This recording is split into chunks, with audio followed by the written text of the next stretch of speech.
Hey everybody, Columba Books were interested that I do some readings from the chapters of my two little books, Tired of All the Bad News, published in 2016, and more recently Sending Positive Vibes, published there just last year in 2019. So what we're going to do is we'd look at a few select chapters from the two books over the next little while and just read from them. So I've chosen this one from Sending Positive Vibes, and it's about the great figure of John the Baptist, and it's called John the Baptist Making Noise. John the Baptist was languishing in a prison cell, having been put there by Herod because he strongly disagreed with Herod's marriage to Herodias, who was already married to Herod's brother Philip, and Philip was still alive. Sounds like this could be the subject of a daytime reality TV show. From the beginning, even in his mother's womb, John was making noise about Jesus Christ. We see this in Luke's Gospel. When next we see John in action, he is in the River Jordan, baptizing all who wish to turn from their sinful ways and begin again.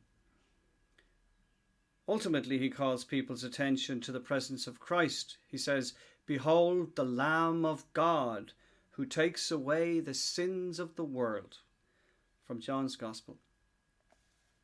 John is a noisemaker, therefore, and while Herod is irritated by the things that John says, he's intrigued at the same time, since John is a very powerful preacher and a holy man.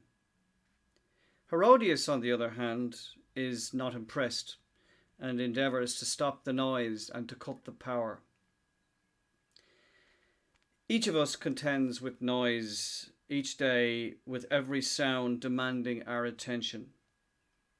Generally, we pick and choose which one is the winner.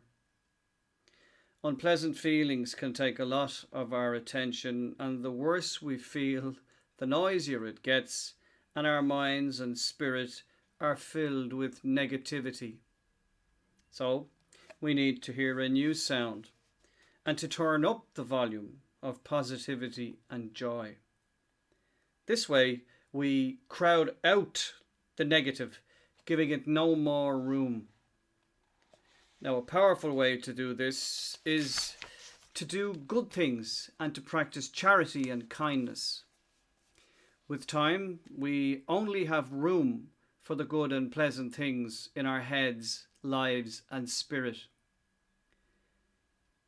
Herodias' daughter, Salome, is asked to dance for the king's party guests and is publicly promised anything she wants, even up to half of his kingdom. So Salome goes to her mother and asks for her advice. Herodias wastes no time in advising her to ask the king to give her the head of John the Baptist on a silver platter. The king accedes to this request. He must, to keep his promise.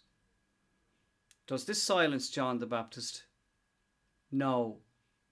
The proclamation of the good news of the gospel continues from the kingdom of heaven. The joyful noise of the message of Jesus Christ cannot be silenced. So next time we'll do another reading. So thanks, and until then, God bless.